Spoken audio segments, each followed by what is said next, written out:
Assalamualaikum warahmatullahi wabarakatuh. Saya Kak Wira dari Latis Education akan menjelaskan mata pelajaran ekonomi bab manajemen dan badan usaha. Adalah manajemen. Nah, apa sih manajemen itu? Jadi, pengertian manajemen ada dari beberapa ahli. Misalnya dari Mary Parker, seni melakukan pekerjaan melalui orang lain.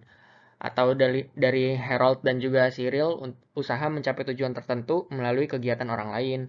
Ada dari Terry, proses yang khas yang terdiri dari tindakan-tindakan perencanaan, pengorganisasian, penggerakan, dan pengendalian yang dilakukan untuk mencapai sasaran tertentu melalui pemanfaatan sumber daya manusia dan sumber-sumber lainnya.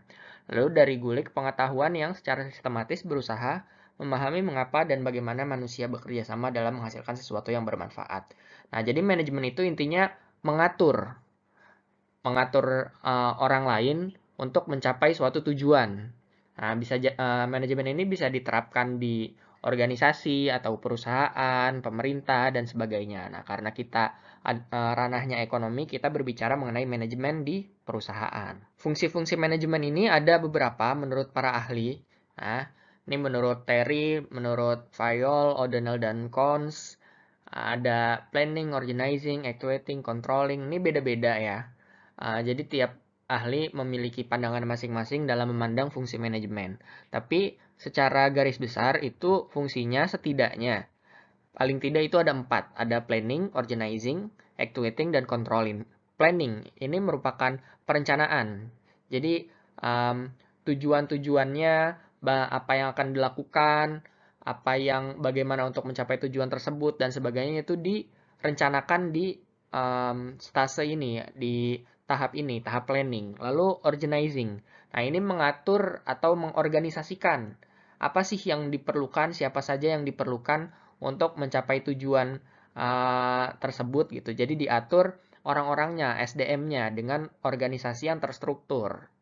Nah, karena itu diperlukan untuk mencapai tujuan yang sudah ditetapkan di planning tadi, lalu actuating. Nah, ini menjalankan perencanaan dengan personel yang sudah diorganisir. Setelah ada perencanaan dari planning, setelah di organisasi, di organizing, nah, rencananya itu diterapkan atau diimplementasikan dengan organisasi yang tadi sudah diatur. Nah, di actuating. Lalu ada juga controlling. Nah, ini proses pengawasan. Apakah implementasinya sudah sesuai dengan perencanaan. Apakah ada yang miss, apakah ada yang perlu diperbaiki, dievaluasi, dan sebagainya. Lalu ada tingkatan manajemen. Nah, jadi manajemen ini juga ada tingkatan-tingkatannya. Yang pertama manajemen puncak atau top management. Nah, manajemen ini bertugas untuk membuat rencana jangka panjang. Misalnya menetapkan visi dan misi perusahaan dan juga strategi-strategi umum perusahaan.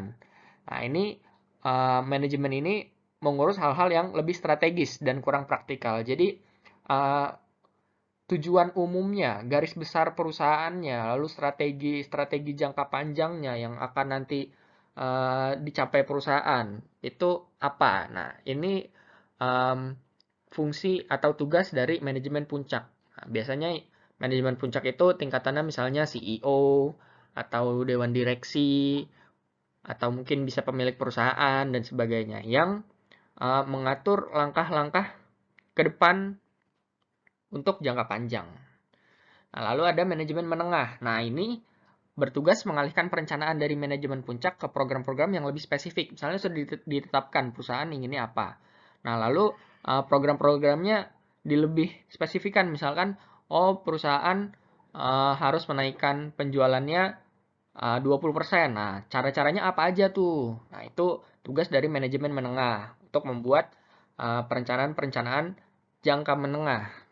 Nah, lalu ada juga manajemen lini bawah atau first line manager biasanya sebutannya. Nah, ini membawahi langsung cara karyawan-karyawan biasa. Jadi karyawan-karyawan manajer-manajernya ini, nah ini front line manager ini gitu. Atau first line manager. Nah, dia mengawasi kinerja karyawan secara harian. Jadi dia yang mengatur secara langsung pekerjaan yang dikerjakan oleh karyawan. Nah, jadi semakin ke bawah itu dia semakin praktikal atau semakin berdasarkan pekerjaan yang nyata dan semakin ke atas itu semakin strategis atau semakin mengatur tujuan jangka panjangnya. Jadi semakin ke atas itu semakin uh, perencanaan, semakin ke bawah itu semakin pengimplementasian, semakin praktikal. Seperti itu. Nah, lalu ada unsur dan bidang manajemen. Nah, unsur manajemen sendiri antara lain ada man, money, material, method, machine, dan juga market. Nah, jadi manajemen berbicara tentang orang, uang, bahan baku, cara kerja, mesin, dan juga pasar. Nah, itu yang diatur di dalam manajemen. Lalu ada bidang-bidang dalam manajemen. Yang pertama ada manajemen operasi. Nah, ini berkaitan dengan proses produksi barang atau jasa dari hulu ke hilir. Jadi, bagaimana bahan baku itu didapatkan, bagaimana bahan baku itu diproduksi, caranya untuk memproduksi suatu barang itu bagaimana. Nah, ini dibicarakan di manajemen operasi. Lalu ada manajemen sumber daya manusia. Nah, ini berkaitan dengan pengorganisasian tenaga kerja agar bisa mencapai tujuan perusahaan. Jadi, terkait dengan siapa saja yang dibutuhkan, orangnya seperti apa, recruiting, penggajian, reward dan punishment, lalu juga job desk dan sebagainya itu ranah dari manajemen SDM. Lalu ada manajemen pemasaran. Nah, ini terkait dengan produk, harga, distribusi, dan juga promosi yang diberikan perusahaan kepada konsumen. Nah, ini ujung tombaknya perusahaan. Jadi, konsumen maunya apa? Nah, ini orang pemasaran yang menyediakannya gitu ya, memasarkan. Lalu ada manajemen keuangan. Nah, ini berkaitan dengan pengelolaan keuangan perusahaan, baik dalam penggunaan, perolehan, dan juga pembagian keuntungan. Dari mana modalnya didapat, keuntungan yang didapat berapa dan digunakan untuk apa, dan sebagainya. Budgeting juga termasuk. Dan juga ada manajemen administrasi atau manajemen umum. Nah, ini mengenai pengarsipan dan pencatatan. Nah, selanjutnya badan usaha akan dilanjutkan di video part 2. Terima kasih.